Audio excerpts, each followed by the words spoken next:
As a Christian entrepreneur, there's one thing that you must do to align your business with God's will. This could bring the breakthrough that you've been praying for to create success in your business. So, hey, it's Eric Goldstein.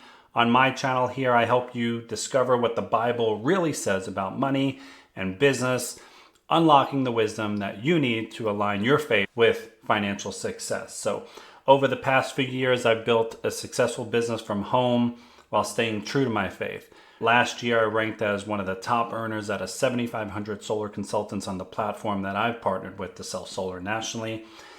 And it wasn't like that when I started 3.5 years ago in that business, but when I did this one thing, I experienced firsthand how powerful it is when you align your business with God's purpose, right? With His will.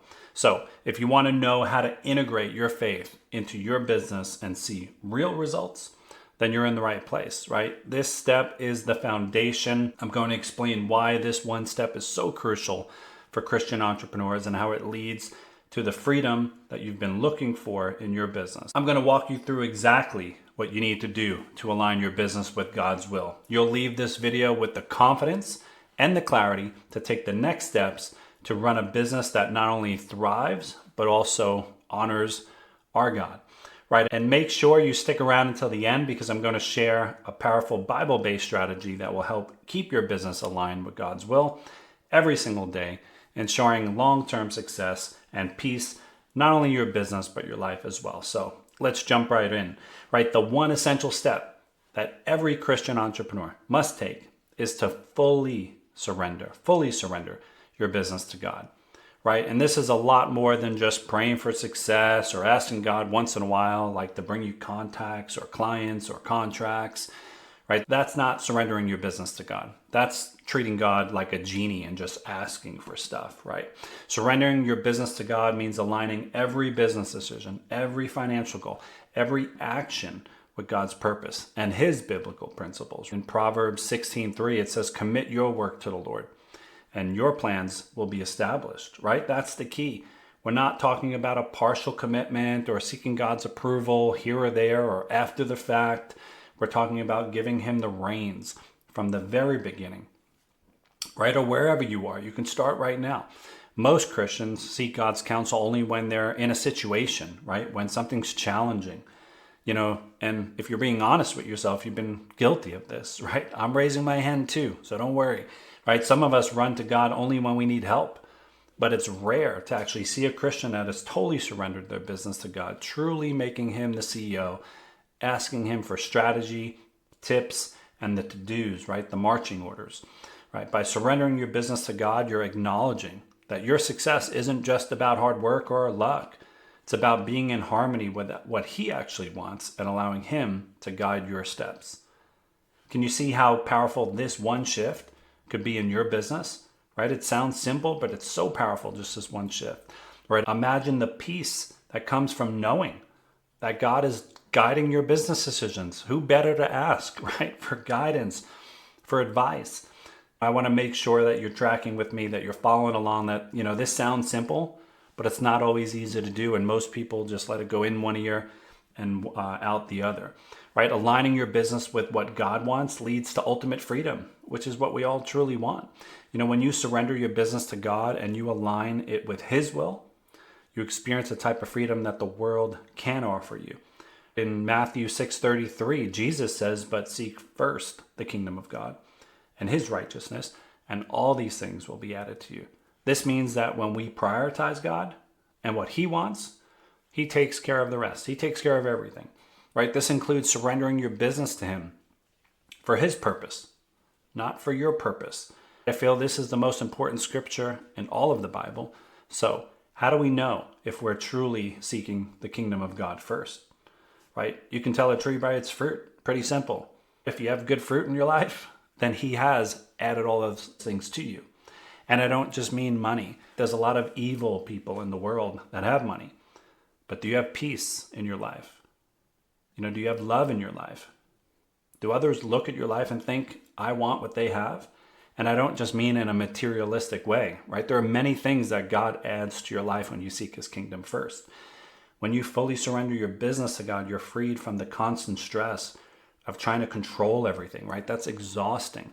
You no longer have to carry the burden of success on your shoulders because you know that God is directing your path.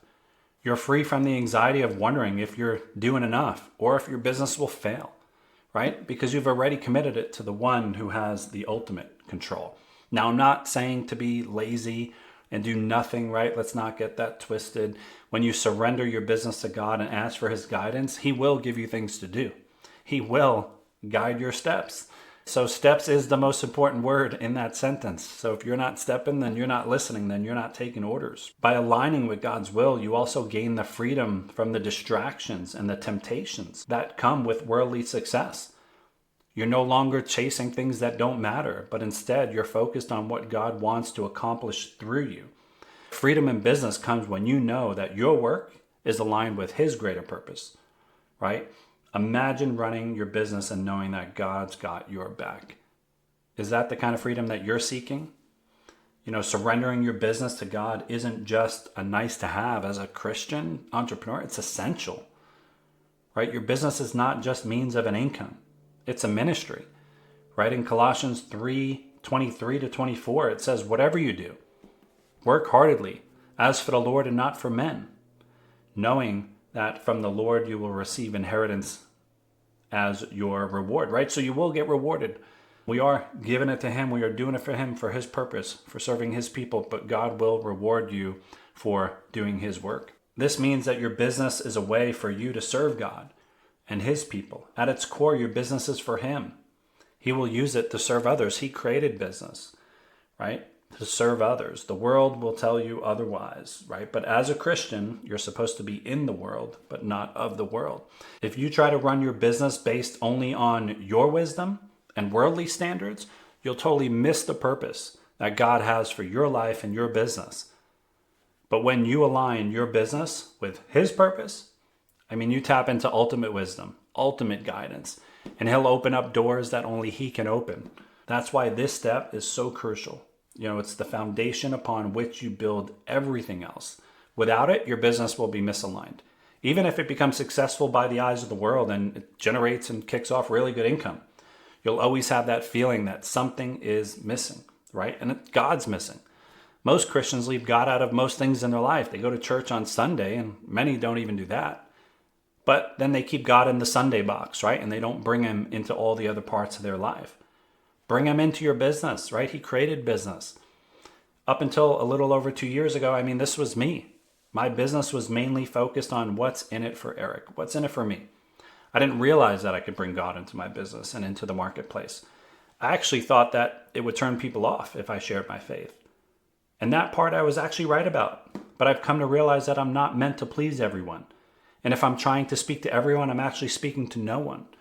Just as Jesus said, right? My sheep will hear my voice. Paul shares in Corinthians that we should prioritize sharing the gospel now that we're saved and that we should share it with as many people as possible. So I look at my business as my ministry, right? God will use your business to bring others to our Lord Jesus Christ. And back to the point about my business being focused on what's in it for me, I would pray about my business, but it wasn't focused on him. It was always focused on me. It was me focused. God, bring me favor, bring me more deals, bring me more money, and the list goes on, right? And up until that point, my income was pretty stagnant and struggled at times, right? Making just enough to just get by. Then through a business program offered by my church, everything shifted. The main takeaway for me from that program was learning how to hitch my business to God's kingdom, learning to surrender my business and it all, right? Learning to surrender it all to him. Asking him for guidance, asking him, how do you want to use me to serve your people? It wasn't easy to let go of the reins. And I still sometimes have challenges with that, right? I try to grab the reins back. But when I did, everything shifted. And for one, I felt a sense of peace around business and finances and money that I've never felt before. There was this freedom that I don't have to have all the answers. That is such a good feeling. And I serve a God that created everything and knows everything. And I just need to surrender it all to him, and he will guide my steps. He will lead me, right? And since doing this, I look and feel about my business very differently. I've truly made God the CEO of my business. I ask for guidance. I ask for my marching orders. I ask for my steps and tactics. I've seen God's grace and favor on things where there's no explanation, where I know it was all Him. I went from having no experience in solar, right, to becoming the number 10 income earner out of 7,500 sales reps using the platform that I partnered with to sell solar throughout the United States. So much started to shift, right? Then I felt God nudging me to start this YouTube channel. And I'm like, what's going on, God? Like, you're interrupting me. I'm totally focused on what, my plan that you put me on to help homeowners save money. But here we are, right? I'm excited to see where He takes this and how He uses me in this channel to build His kingdom. Is this resonating at all with you? Right? Can you see why this is an absolute must-do for a Christian entrepreneur that wants to build a business that not only thrives, but it also glorifies our Father in heaven? Right? Earlier in the video, I said I would share a powerful Bible-based strategy to help you keep your business aligned with God's will every single day. So here it is, super simple, right? We're not going to overcomplicate things. Most of the time, complicated things don't work. Start each day by seeking God's wisdom for your business in prayer, right? Before you dive into emails, before you pick up that phone or jump on meetings or anything else, take time to ask God for guidance. Put on some worship music. I mean, that's what I love to do. Put on worship music, praise God, tell Him how good He is, right? I mean, that praise should bring you to tears. I love me some good worship music. I'll have to share my playlist with you sometime. In James 1:5, it says, if any of you lacks wisdom, let him ask of God, and He'll give generously to all, not to some, to all, without reproach, and it will be given to him, right? All we have to do is ask. Spend time every day with Him, asking for guidance. He will guide your steps, right? We're all so quick to jump into the tasks of the day, but set time aside daily to strategize. Strategize like it's a business meeting with God. Tell Him that you're surrendering it all to Him and that you want Him to call the shots, right? By doing this, you're not just giving God control once and then walking away, right? You're staying in constant communication with Him, which keeps your business aligned with His will, right? If you had a CEO, you wouldn't reach out once a year, every 6 months, or once a month. You'd be in constant communication, right? This one simple habit will help you avoid distractions. You'll stay focused. You'll stay on purpose for what God has for your business, and you'll ensure that every decision that you make is grounded in His wisdom and His word, right? Trust me, guys, it's a game changer. So let's pray. Heavenly Father, we thank You for Your goodness, and we surrender our businesses to You, Lord, that we give up all control and we allow You to lead. We make You the CEO, Father. Guide us. Show us how You want to use us for Your glory to build Your kingdom, Father. And I pray for each person hearing my voice, listening to this video, that they take time to sit daily with You, to spend time with You, to seek You, Father, that they seek Your guidance on all decisions pertaining to their business, to their finances, and I pray that they quiet the noise around them so that they can hear Your voice. Father, I pray for opportunities, divine appointments, new connections, fresh oil. I speak life over their business and their finances. And we give it all to You, Father. We give You all the glory. We honor You. We love You. We praise You. In Jesus' mighty name, amen. Make sure that you like this video if you found value. Subscribe if you want to keep learning how to align your business and finances with biblical principles to unlock the true potential that God has for you. I appreciate you watching this video, and I'll see you on the next one.